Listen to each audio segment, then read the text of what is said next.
अस्सलाम वालेकुम everyone, welcome back. सबसे पहले तो हम एक 3D स्क्वायर बनाएंगे बिल्कुल ऐसा। उसके बाद इसका हम बनाएंगे पैटर्न। तो आइए स्टार्ट करते हैं। एक स्क्वायर बनाने के लिए इस तरह का सबसे पहले तो हमें पॉलीगॉन चाहिए। दैट्स सरप्राइजिंग कि यस हमें पॉलीगॉन ही चाहिए। तो सबसे पहले तो मैं शिफ्ट दबा के एक परफेक्ट पॉलीगॉन बना रहा हूँ यहाँ। तो इसको मैं बाद में करूँगा रोटेट। रोटेट करने के बाद मैं यहाँ पे एक लाइन टूल दे रहा हूँ। लाइन टूल लेने के बाद मैं यहाँ से एक लाइन बना रहा हूँ। यहाँ पे मुझे सेंटर ढूंढना पड़ेगा।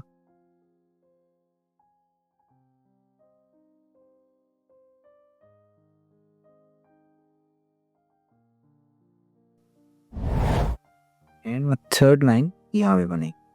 तो आप देख सकते हैं हमने एक 3D स्क्वायर बना दिया है, बट स्टिल ये 3D लग नहीं रहा। तो इसमें हमने करने हैं कलर्स। अब मैं यहाँ से अगर इसको चूज करता है कलर फिल करूँगा तो कलर फिल नहीं होगा, यहाँ पूरे स्क्वायर में हो जाएगा जैसे ही हो रहा है अभी। तो इसके लिए सबसे इजी सीन पार्ट ये है कि हम इसमें क्या करेंगे।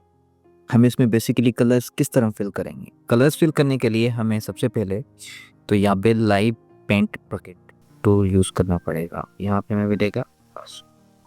हाँ, आप के दबा के भी इसको जो सिलेक्ट कर सकते हैं। उसके बाद मैं इन सब सिलेक्ट करके यहाँ से कुछ स्वैचेस में से कलर्स दे रहा हूँ। तो आप देख सकते हैं कि क्योंकि हमारे 3 साइड्स हैं तो इसने ऑटोमेटिकली 3 कलर्स चूज़ कर लिए हैं। ये हमें कलर पहले से बताता है, बट फॉर नाउ हम इसमें नॉर्मली कोई भी कलर भर देते हैं। सिंपली मैं क्या करूँगा, इसको करूँगा एक्सपेंड। क्योंकि हमारी जो लाइंस हैं वो एक ओपन पाथ है, उसमें कलर फिल नहीं हो सकता। इसलिए हमें करना है इसको एक्सपेंड, ताकि ये एक शेप बन जाए। एक शेप बन जाएगा तो इसको आप करेंगे अनग्रुप। अनग्रुप करने के बाद आप देख सकते हैं कि आप ये दोनों अलग हो गए। इसको रिमूव कर देते हैं हम। अब हमारे पास ये एक स्क्वायर बन के आ गया। अब इसमें करेंगे हम कलर्स फिल। कलर्स फिल करने के लिए हम साइड बाय साइड यहाँ पे जाएंगे और जहाँ पे करेंगे कलर्स फिल। यहाँ पे मुझे डार्क कलर चाहिए, यहाँ पे मुझे थोड़ा सा लाइट कलर चाहिए और यहाँ पे मैं उससे भी लाइट कलर। तो आप देख सकते हैं कि हमारा एक 3D इलेवन बन के आ गया है हमारे साथ। अगर इसको आप मोर रियलिस्टिक करना चाहते हैं तो आपने सिंपली इसको सिलेक्ट करना है, इफेक्ट्स में जाना है, स्टाइलाइज एंड ड्रॉप शेडो। अब ये सेटिंग्स यूज कर लें तो आपका इस तरह से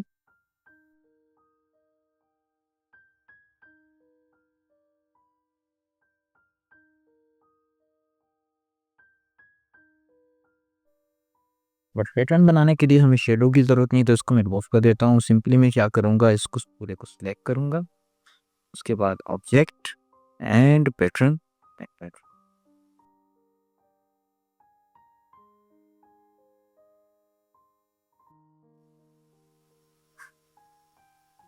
तो आप देख सकते हैं कि हमारा एक प्रॉपरली 3D इलेवन बन के हमारे सामने आ गया है। मैं इसको सेव कर देता हूँ। Save as a copy, new pattern 6, okay and done. अब मैं क्या करूँ, मैं दोनों कर रहा हूँ मैं रिमूव।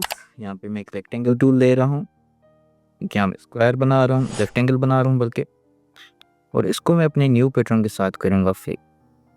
यू कैन सी हमारा एक प्रॉपरली 3D इलेवन के साथ पैटर्न बन के आ गया है। आप इसके कलर्स के साथ खेल सकते हैं, आप इसको एडिट भी कर सकते हैं लाइक दिस। आप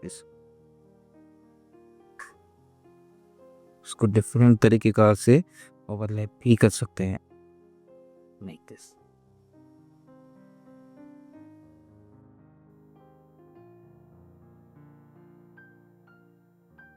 तो एक अच्छा खासा आप पैटर्न बन के आ गए। आप देख सकते हैं हमारा पैटर्न चेंज हो क्योंकि मैंने डन को दबाया था, सेव एज द कॉपी नहीं दबाया था। अगर मैं सेव एज द कॉपी दबाता तो ये एक न्यू पैटर्न बन जाता।